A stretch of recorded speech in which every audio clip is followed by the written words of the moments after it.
தமிழ் கணியில் சேர்ந்ததுமா ஆங்கில மாதத்தில் சேர்ந்ததுமே தமிழ் மாதத்தில் சேர்ந்ததை இம்மூன்றை அமைத்திருக்கும் நடுவில் ஒரு மாமேதி அவர்களுக்கும் ஆசிரியர்களுக்கும் என சகோதர சகோதரிகளுக்கும் மற்றும் நிகழ்ச்சியினருக்கு முக்கிய காரணமாக இருக்கும் செஞ்சிலு குழு அவர்களுக்கும் இந்த முத்தான மக்களுக்கு தெரிவித்துக் கொள்கிறேன். நான் அரசு கலை மற்றும் அறிவியல் கல்லூரியில் தகவல் தொழில்நுட்பத் துறையில் 2ஆம் ஆண்டு பயின்று வருகிறேன். நான் இன்று பேச வந்துள்ள தலைப்பு தற்கொலை தடுப்பு மற்றும் போதைப்பொருள் நுகர்வு தடுப்பு. தற்கொலையா அப்படி என்றால் என்ன? எளிமையாக எல்லோருக்கும் புரிவது, மனிதன் தனது பாதிப்பை உணர்ந்து அவன் உயிரை மாய்த்துக் கொள்வது.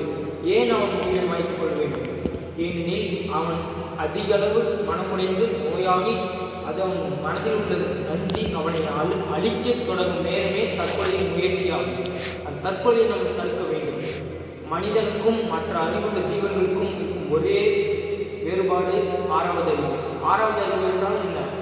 இராணுவ வளர்ச்சி, விஞ்ஞான வளர்ச்சி, விவசாய வளர்ச்சி, செயற்கைக்கோள் வளர்ச்சி. இது மட்டுமா 6வது அறிவின் வேலை? இது செயற்கையாக நாமே சிந்தித்தது. இயற்கையாக ஒன்று உள்ளது 6வது அறிவில், அதாவது மனிதாபிமானம். இதை நாம் எல்லோரும் செய்வதில்லை. காரணம் ஒன்றுதான், அவரால் நமக்கு என்ன பயன்? இப்படி யோசிப்பதல்ல மனிதாபிமானம். 5 ஜீவன் கூட எதுவும் யோசிக்காது, ஆனால் மனிதன் யோசிப்பான். இவற்றால் என்ன பயன் என்று அதை சிந்தியுங்கள், அதை சிந்தித்து செயல்படுங்கள்.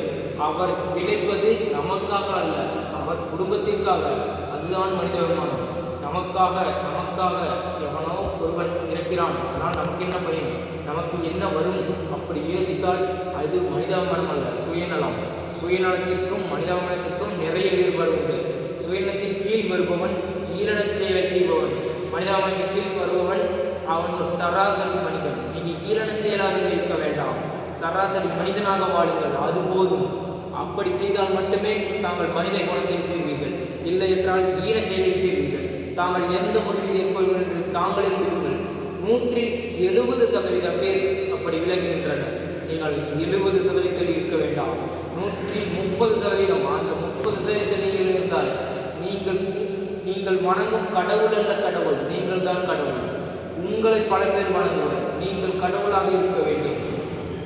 தற்கொலையா? ஏன் தற்கொலை? எதற்கு தற்கொலை? நம் இடப்பெயர்ச்சி காரணமாக தற்கொலையா? இல்லை உணவு பராமரிப்பு காரணமாக தற்கொலையா? அல்லது இடத்தை மாற்றுவதற்காக தற்கொலையா? கண்புரட்சி தற்கொலையா? கல்வி தொடர்ச்சி தற்கொலையா? எதற்காக இத்தனை தற்கொலை? நாம் ஏன் தற்கொலைக்காக இருக்க வேண்டும்? வாழவே, வாழ்ந்து சாதிப்போமே. நமக்கு சாதிக்க நிறைய உண்டு, நிறைய வழிகள் உண்டு, நிறைய துறைகள் உண்டு. நாம் ஏன் வீணடித்து தற்கொலையில் இறங்குகிறோம்? அவற்றை விட்டுவிட்டு தற்கொலையிலிருந்து மீண்டும் வாழுங்கள். மீண்டும் வாழ்ந்தால் மட்டுமே சாதிக்க முடியும். சாதித்தவனே சராசரி மனிதன், அவனை மட்டும் நோக்குங்கள். தாங்கள் ஏன் தற்கொலைக்கு செல்ல வேண்டும்? தற்கொலை என்றால் ஈழச் செயல் என்று கூறிவிட்டோம். அடுத்தபடியாக தற்கொலைக்கான காரணம், ஏன் தற்கொலை செய்கிறோம்? கடன் பிரச்சனை. அவர் கூறுகிறார் மனசோர்வு, பல வழிகள். உதாரணமாக தொழிலின்மை. தொழில் இல்லாவிட்டால் என்ன? உங்களுக்காக உங்கள் தொழிலை இருங்கள். இதுவரை செய்தி தொழிலை நீங்கள் தொடருங்கள், புதிதாக உருவாக்கி தொடங்குங்கள். ஒரு கட்டுமான தொழிலில் வேலை செய்தீர்கள் என்றால் புதிதாக அதே தொழிலை நீங்கள் முதலாளியாக தொடங்குங்கள். அதிலிருந்து அந்த தொழில் பெருக்கட்டுமே, உங்களால் 4 பேருக்கு பயனடையட்டுமே. அந்த தொழிலில் இறங்குங்கள். ஏன் இறப்பதற்காக தொழில் இறங்குகிறீர்கள்? இராணுவத்திலும் இருக்கின்றனர், தற்கொலைக்காக அல்ல, தன்னால் பல பேர் வாழ வேண்டும் என்றதுக்காக. அந்த வழியில் போய் இருக்கலாமே. ஏன் ஈழமாக தற்கொலை செய்து கொள்ள வேண்டும்? குடிபோதை, அதன் பேரும் தற்கொலை உண்டு. இந்த மருந்தை எடுத்தால் என்னால் வாழ முடியும். ஏன் அப்படி யோசிக்க வேண்டும்? தாங்கள் மனசாட்சிப்பட்டு வாழுங்கள், தங்களால் வாழ முடியும். தங்கள் மனசாட்சிப்பட்டு கேளுங்கள், எவர் இதை செய்வாரா என்று. அது கூறும். தாங்கள் இறந்தும் மருந்தோ அல்லது வேறொரு பொருளோ தராது. தற்கொலையை குறைத்து வாழுங்கள், தங்கள் தன்னம்பிக்கை வாழ்கிற வாழலாம். தற்கொலை முடிந்துவிட்டது. ஒரு வினாடியில், அதாவது ஒரு நிமிடத்திற்கு 60 வினாடிகள், 40 வினாடிகளில் ஒரு தற்கொலை முடிகிறது. இது உலக மக்கள் எண்ணித்தொகை அதிகரிப்பதற்கான காரணம் அல்ல, குறைவதற்கான காரணம். தற்கொலையிலிருந்து மீளுங்கள். என்னால் பல பேரை மாற்ற முடியும், அனைவரும் என்னால் மாற்ற முடியாது. ஆனால் எவனையும் ஒருவர் கேட்பார், அந்த ஒருவருக்காக நான் பேசுகிறேன். அந்த ஒருவர் மற்றொருவரை மாற்றுவார், அவருக்காக நான் பேசுகிறேன். அவர் மூலம் எனக்கு இன்னும் 4 பேர் 3 பேர் மாறினால் அது எனக்கு போதுமே, நான் ஏன் எல்லோருக்கும் பேச வேண்டும்? அப்படி எண்ணியவர்கள் தங்களுக்கு தெரிந்த அனைவரிடமும் கூறுங்கள். அவர் ஒரு சிலரை கூறுவார், அவர் மற்றவரை மாற்றுவார். உங்கள் எண்ணம் ஒன்றுதான், உங்கள் பெயர் அங்கு பதிவிட வேண்டாம். உங்கள் எண்ணம் மட்டும் அங்கு நின்றால் போதும், உங்கள் செயல் மட்டும் அங்கு நின்றால் போதும். காந்தி அவர் பெயர் என்ன யாருக்கும் தெரியாது, ஆனால் அவர் செயல் விடுதலை வாங்கி தருவது. விடுதலை என்றால் என்ன? நம் ஆங்கிலேயர்களுக்கு விடுதலை வாங்கிவிட்டோம், ஆனால் சொந்த, அதாவது தற்கொலை, மன உளைச்சல், குடி போன்ற பொருட்களை விட்டு இன்னும் விடுதலை வரவில்லையே.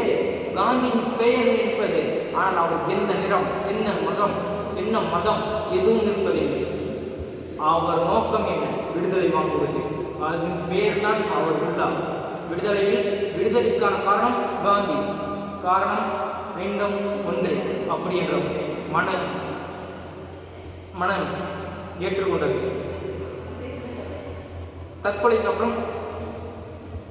தற்கொலைக்கு பிறகு வேறு ஒன்று அடுத்த தலைப்பாக போதைப்பொருள் நுகர்வு தடுப்பு.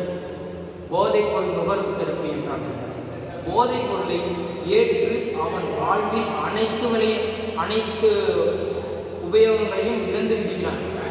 உதாரணமாக அவனது வாழ்க்கையில் உள்ள சந்தோஷம், அவனது உறவினர்கள், அவனுடைய நண்பர்கள், ஏன் இவற்றை எல்லாவற்றையும் இழக்க வேண்டும்? நாம் குறைந்தது ஒரு பாட்டில் மட்டும் இருப்போமே, அதை குப்பியை மட்டும் இழப்போமே. அதை மட்டும் இழந்தால் நம் வாழ்க்கையில் அனைத்தும் கிடைத்து விடுவோமே. அதை பின்தொடர்ந்ததால்தான் இவ்வளவு பெரிய விளைவுகள். உலகில் 7,27,000 பேர் குடிக்கு அடிமையாகி இருக்கின்றனர். அதில் முக்கியமாக இந்தியாவில் 1,27,000 பேர், அதாவது 26% உலக எண்ணிக்கையில் குறைகிறது. அது மட்டுமின்றி தமிழ்நாட்டில் 465 பேர் ஒரு வருடத்திற்கு இருக்கின்றனர். இப்படி என்றால் மனித இனம் எங்கு செல்லும்? சற்று சிந்தியுங்கள். மனித இனம் வீழ்ச்சியடைந்து கொண்டு போகிறது. வீழ்ச்சி அடைவதற்காக மனித இனம் அறிவாற்றலை கொடுத்தது கடவுள்.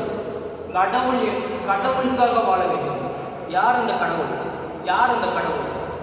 தாங்கள் கூறும்படி மேகத்தில் அமர்ந்திருக்கும் அங்கிருந்து மலர்ந்தவும் அவர் கடவுளா, இல்லது கல்லுக்கு வண்ணம் பூசும் அவர் கடவுளா? உங்கள் தாய் தகவல் தான் உங்களுக்கு கடவுள். அவருக்காக வாழுங்கள். நீங்கள் கூறும் கடவுள் 50 ரூபாய் அதிகமாக கொடுத்தால் பாவம் செய்தால் அருகில் நின்று பார்ப்பார். ஆனால் நல்ல உறவினர்களையோ மனிதர்களையோ தூரத்தில் இருந்து பார்ப்பார். அவர் கடவுள் அல்ல.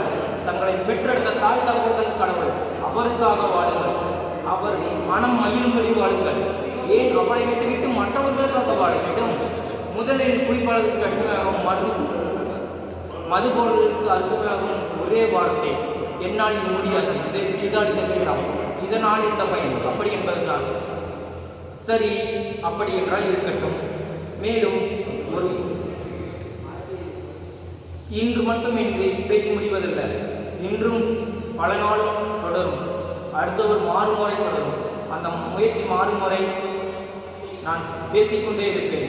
அடுத்த பேச்சில் எனது சாதனையை கொள்வேன். அப்பொழுது எனது மனம் நிம்மதியடையும். நன்றி.